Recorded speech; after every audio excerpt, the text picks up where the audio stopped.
Good morning. This is your weekly update with Jim Stewart. I'm the Chief Investment Officer here at Worth Asset Management. Today is August 15, 2022, and I'm going to go over your three threes for the week. I'm going to go over our top three market movers for the week. I'm also going to go over our three favorite asset classes, and I'm going to dive down into them and talk about the ones we like to own versus the ones that we are just renting. I'm also going to go over how we're positioned on the equity and on the bond side. So let's jump on in. Okay, let's go over the top three market movers for the week. Last Wednesday, the CPI came out. This week, we have a lot of retail earnings, so we'll get a gauge on how the consumer is doing. And also, we have a lot of housing data, and that's a big component to the CPI moving forward, so we will go over that. Okay, let's go over last week's CPI report. The headline number came in at 8.5. It was supposed to come in at 8.7, but the number was 8.5. The market loved it because they believe that we have peaked last month in June at 9.1. The core inflation stayed exactly the same at 5.9. But again, we shall see what happens. If you look at these percentages here, this is the actual weighting that goes into the CPI. And the biggest one here is shelter, which we will go over here on bullet number 3 for the week. But energy and commodities account for almost 20%. So yes, when gas prices and oil prices come down, it does have an effect on CPI, but we're going to take a look at a bigger chunk here in just a minute on shelter. Number 2, a lot of retail earnings coming out this week: Home Depot, Walmart, Lowe's, TJ Maxx, Kohl's, etc. Tuesday, Wednesday, and Thursday.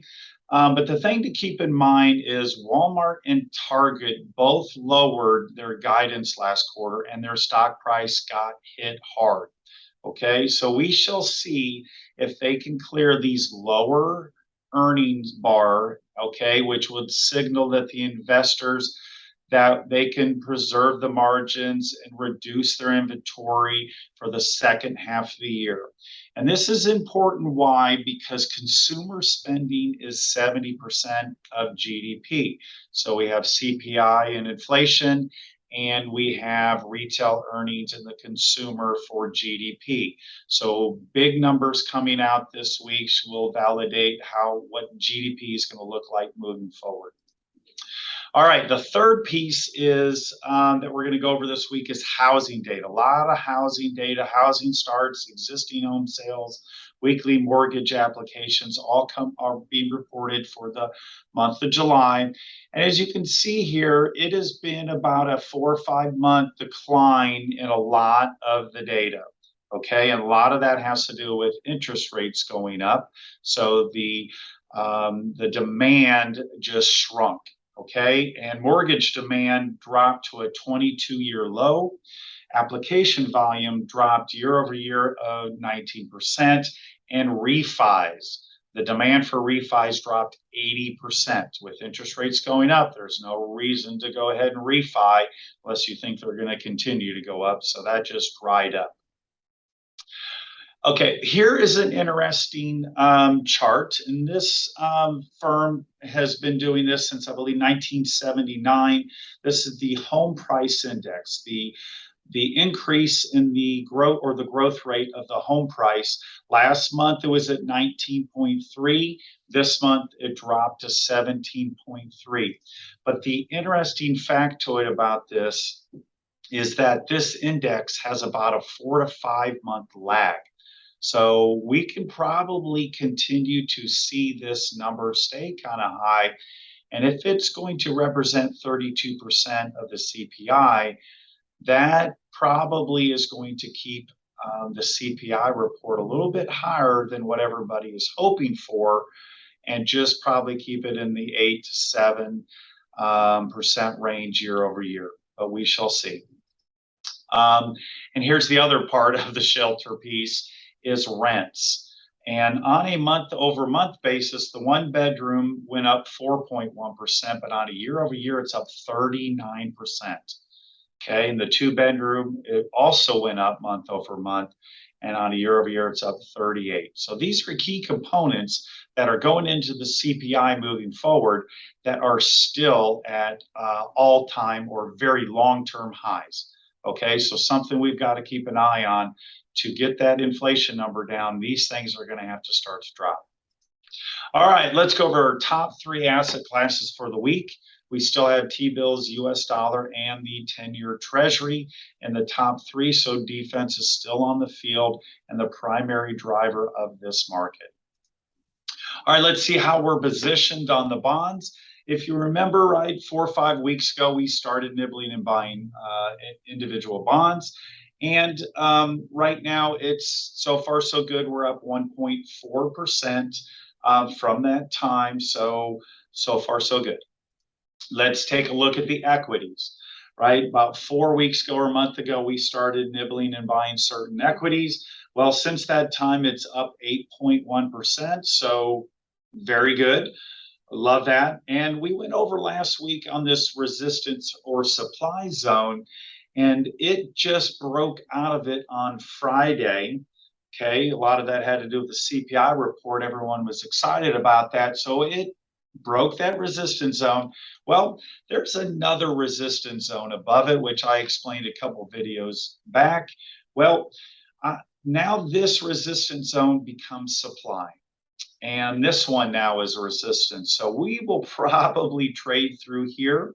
A couple little interesting things that could happen, though. While we're trading through here, eventually we're going to break out.